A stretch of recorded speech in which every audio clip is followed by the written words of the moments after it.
looking into the whole phenomena of the sex abuse crisis in the church, people told me, they said, you just simply won't believe how bad it is. And I keep thinking we've hit bottom, that it can't be any worse than what I've already discovered, and then get the real sense that it is a cosmic battle. Dr. Janet Smith is here. She gave a great talk at the Canceled Priest Conference last year about the corruption within the church, the growing sexual abuse crisis, the satanic ritual abuse crisis. And, you know, she is a retired seminarian professor. So we're going to have a great conversation with Dr. Janet Smith. By the way, my name is Joe McClane. I host a radio program called A Catholic Take, where we look at the world through a Catholic lens. I'd love for you to hang out with us. If you like it, give it a thumbs up and let us know what you think in the comments below. Janet Smith is somebody who's been around doing amazing work for the Catholic faith and for seminarians and for the future priests for decades now. She joins us now. Good morning to you, Dr. Smith. Good morning. Let's talk about the controversies in the church today. And you said something in your talk that I really resonated with, and that is when you think the problem's bad, you realize it's worse than you thought. Is it fair to say that you two have sort of come to that realization in your own career, your own life? Oh my goodness. Absolutely. I mean, when I started looking into the whole phenomena of the sex abuse crisis in the church, right after the whole McClane scandal hit, people told me, they said, you just simply won't believe how bad it is. And I keep thinking we've hit bottom, that it can't be any worse than what I've already discovered. And then, of course, the interview you had with Kyle Clements on 9 cardinals at any given time being Satanists in the Vatican, it takes your breath away. I mean, I've been coping with that, if you would, ever since I heard it. It just kind of haunts me all the time, that thought. I have not worked with that many victims, maybe 12 or so, and 3 of them were victims of ritual satanic sexual abuse. Wow. It's stunning to me. Again, I don't have I know personally, I know a woman, that's her life, is that she is a psychologist and she works. That's her specialty, is working with such victims. And she said she's had to, in a sense, close her practice because she gets so many coming to her and she just can't take on any more. It's stunning. I actually worked some with one of the women you talked with last week. And when we were talking to the Attorney General's office of the state of Nebraska, and we're saying, why don't you dig into this more? They said, because there are thousands of you across the United States. Wow. And we just have the personnel to do it.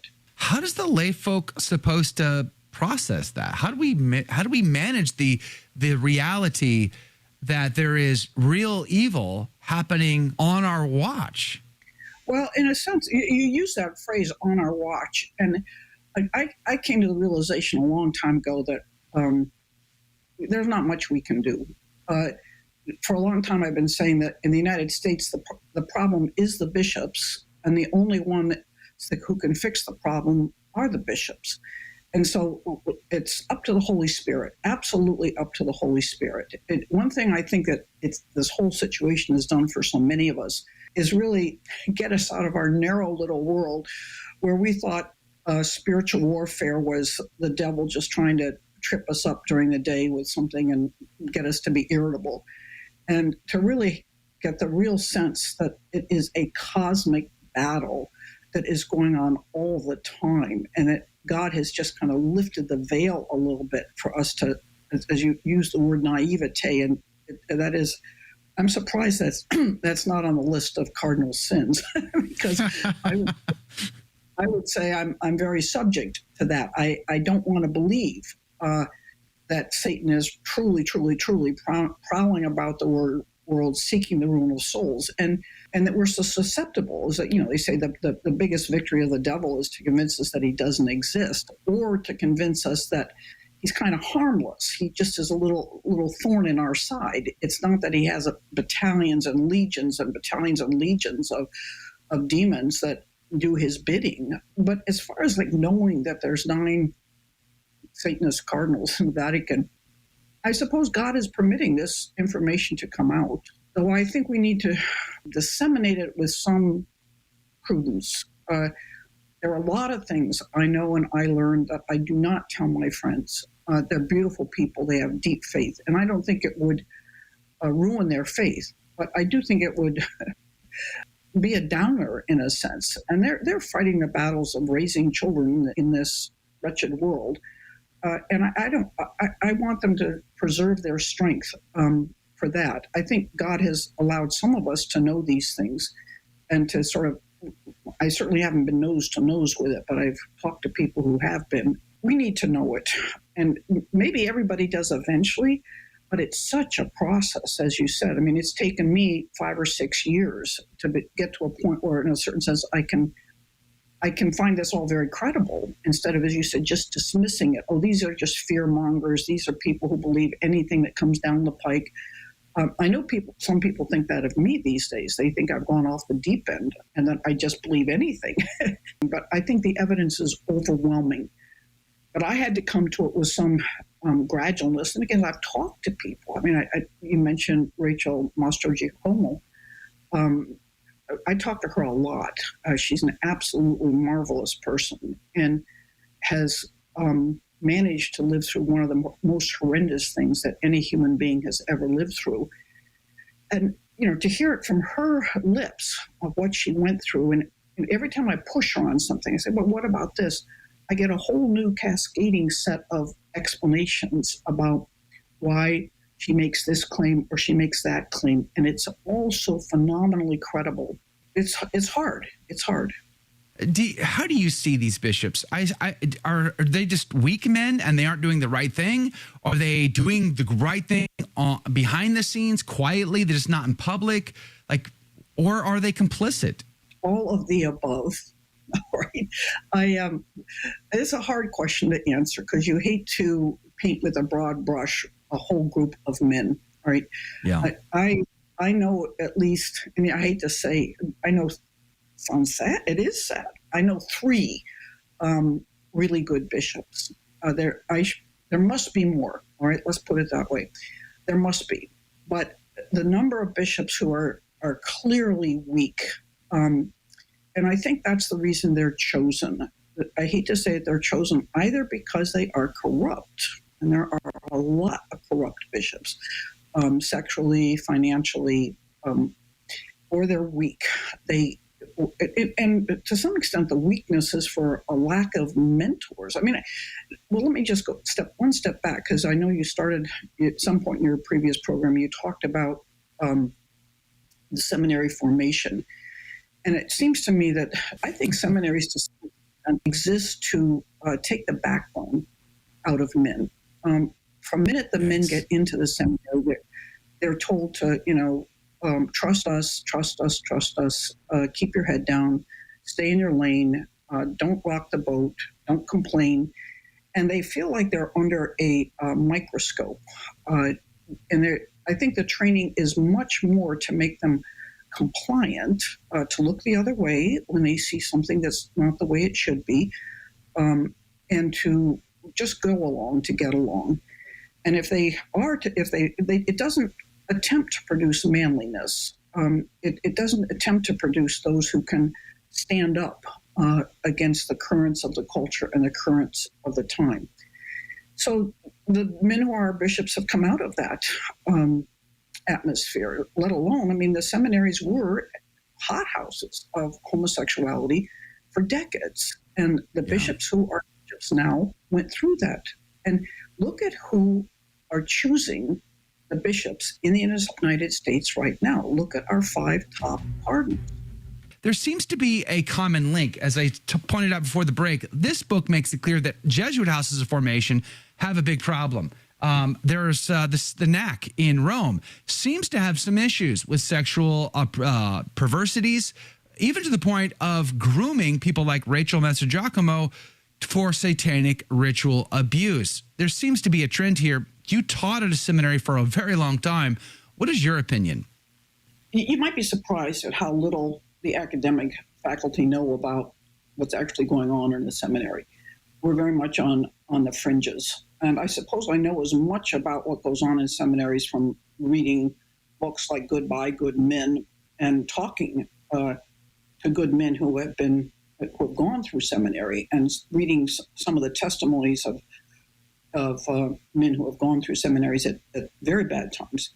I taught at Sacred Heart Major Seminary, and I think we turned out an enormous amount of extremely good men. And people seem very happy with them, and the amount of scandal that's coming out of those guys that were ordained in, I don't know, the last decade and a half, it's minimal, not that any is tolerable. Sure. But it was for decades a terrible seminary. In fact, the book Goodbye Good Men, was a lot of the testimony was from men who had gone through the seminary at Sacred Heart. A large number of the bishops in the United States, it's kind of a bishop-making factory, came out of Sacred Heart. I mean, if you take a look at, someone challenged me recently and said, you say that 30%, where the heck do you get that number?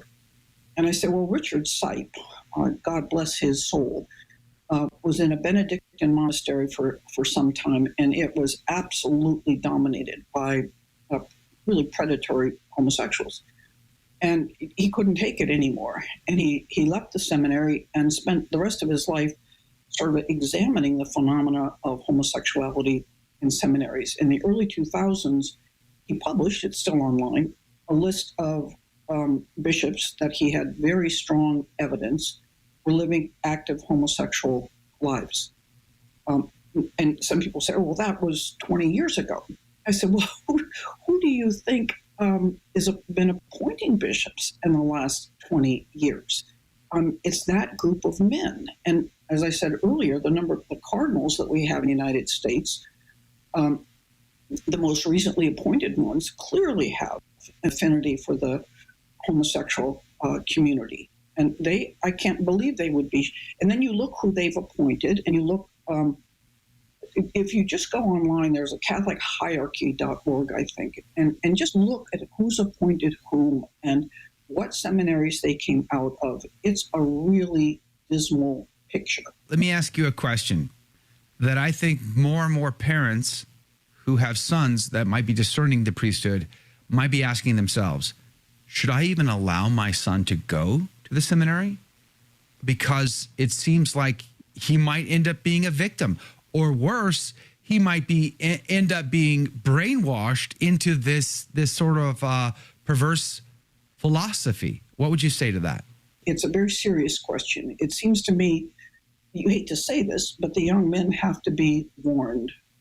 They might need to read that book, Goodbye Good Men. They might need to read some of the testimonies of men who have been through bad seminaries and, basically told what to watch for. Because the men, and I would say the same thing about women going into religious orders. You mentioned the NAC and how Rachel was groomed. There's a real problem at the NAC. I can think of about 5 or 6 young men who have come out of the NAC that if I don't know personally, it's one step removed from knowing them, who are predators for women, and I don't know how many of them are engaged in grooming for satanic purposes. Now, if you were a bishop, I would think that if you heard enough of this, maybe once, you might be setting up an incredible investigation of the NAC to see what the heck is going on. But it would have to be so independent. I read the whole thick investigation of Cardinal McCarrick done by the Vatican. There's good things in there, but there's a certain sense in which it's a kind of a travesty. There are questions they did not ask that anybody would ask. I mean, he was calling up the seminary and asking that 5 boys be sent to spend a weekend with him at his beach house in New Jersey. And some of these boys must have come back and told what was happening there, that one of them had to share a bed with McCarrick, right? Do you ever send any boys again, ever, all right? Right, Do you try to find out who those boys are? Do you find out who it was that was answering the phone and sending the boys? They didn't do any of that. what the heck kind of investigation is that? All right. The tolerance for this level of things is virtually insane. So yes, I say, tell your sons that what happens in some seminaries. You don't, they may seem very, very good, but you just never know the residue of what has been there in the past. I think Rachel's testimony is helping women in religious orders who have been groomed into doing unthinkable things. Young people with a religious vocation, religious sensibilities, zeal, are very susceptible. Janet Smith, do you think an independent commission that could investigate and then make public the findings, do you think that would be a good thing to have in these difficult days we live in? It'll never happen. It'll never happen. I have been a charter member of the Don Quixote Society my whole life, meaning, involved in feudal causes. It's almost like I don't get involved in a cause unless it's feudal. I actually think the laity having any aspirations to making a really meaningful contribution to the reform of the church, is next to impossible. It is, as I said, it's the hierarchy that is the problem, and the only people that can reform the hierarchy is the hierarchy, right? So they just replicate themselves. I don't know when it will stop and how it will stop. I know the Holy Spirit has a plan. The Holy Spirit has not disclosed that plan to anyone, so far as I know, how the Holy Spirit intends to clear up this very corrupt. And again, I don't believe we've come to know the full extent of it. I have a friend who does investigation into the financial corruption of the church and says it's not possible to understand the amount of money laundering that is going on in the church. He has names to names, but he knows the amounts of money and doesn't quite know where they go to, knows where they come from. But it's all incredible. And even if he were to publish that in the New York Times tomorrow, I don't have any idea what would actually unfold from that. I mean, an amazing amount of corruption has been disclosed. Keep disclosing it. I think that's a good thing. But what each one of us can do is what we've been told to do for a long time, is simply double down on our duties and responsibilities in life. Become really prayer warriors. Whatever you're doing now, keep doing, and probably up it a little bit. And just keep praying for reform of the church, and try to sanctify yourself and everyone around you, and trust in the Holy Spirit. Trust that God knows everything we know and way more, and he hates it as much as we do and way more, and he has the power to fix it, and to trust that it's going to happen, and that there is something good, that God's specialty, I say, is bringing good out of evil.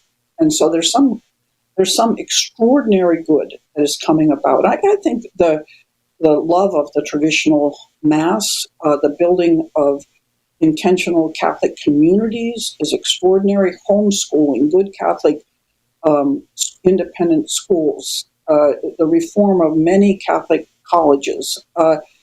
This is percolating everywhere. It seems that conversions, of all things, conversions to Catholicism are up. I just love it. And I think it's because the world is such a mess, and even the church is such a mess. But people are getting the sense that the only salvation are the sacraments, and you only get the sacraments from the church. And I'm looking at people going in, and I'm thinking either they're tremendously naive, which they could be, and maybe God's letting them be naive so that they can take the next step into the church. But we all need the sacraments, and we have to protect those. We have to protect the teaching of the church. I mean, but look at like the podcasts and the radio shows. It's phenomenal, the number of strong Catholics that are out there doing what the bishops should be doing, which is teaching the faith and guiding us. Vatican II had its flaws, but one of its major things was it's the age of the holiness of the laity. And I would say that I think that we see that in front of us. The laity are the ones that are preserving the holiness of the church. Well said. One thing, I have to tell young people this, is that, I knew the old Latin Mass. It's what I grew up with. I knew the coming in of the Novus Ordo. I knew the dissent in the church. I taught at Notre Dame from like 1980 to 1989. And dissent was in the air. There were very serious discussions about schisms. There was a very serious discussion about an American Catholic Church and how that would take place, that we would elect our own bishops because they didn't like the bishops that were being appointed by John Paul II. Not that I'm sure that all of them are as good as we hoped they were. I really think bishops are doing a lot of what we call gaslighting. During the time of John Paul II and Benedict, they appeared to be much more orthodox than they were because they knew that John Paul II and Benedict wanted that.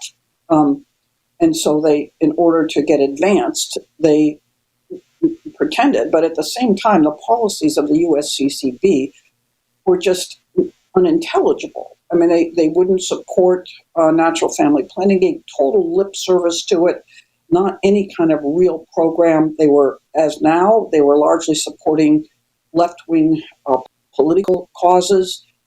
This has been going on for a long, long time. It's very hard for any scholar who was not a dissenter to get a job at a major Catholic university. You had a much better chance of getting a job if you were a dissenter than if you were a faithful Catholic. The only way I got a job was that I wasn't in theology. I was in the Great Books program.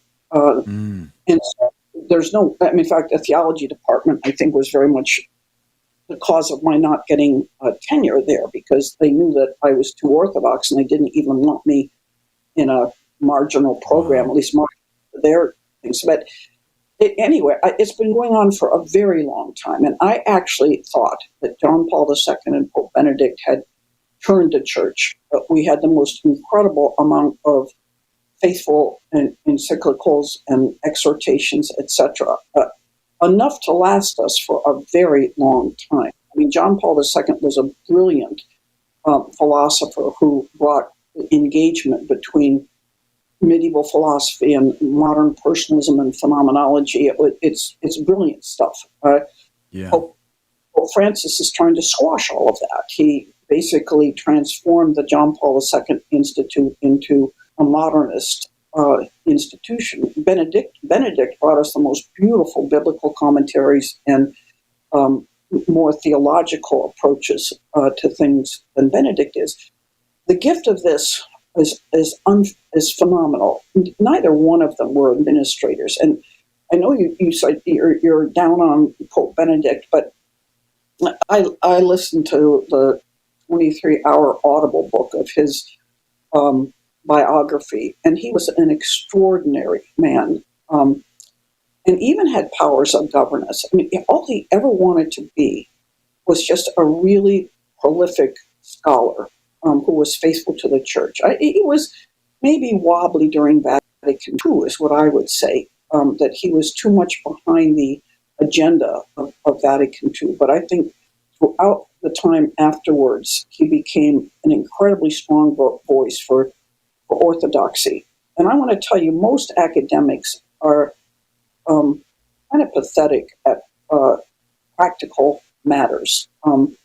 We don't even govern our own lives very well, let alone run the whole church, all right? And but what he did when he was a bishop in various places was quite extraordinary. He governed very well. But you take one little man against a curia that has 9 Satanists in it and a bunch of hanger-ons, if you will. What do we expect of this man? What do we expect? All right? And I hate to say it, the fact that Benedict is getting along better to some extent is not a good sign. It's not a sign of strength in a sense. It's I hate to say it, but it's a sign of a power I don't want to be too close to. And so he seems more authoritative, and he is, I might say, tyrannical. And so I have little quibbles with Benedict, because no human being is perfect. And as I said, academics have no practical wisdom, or very, very little.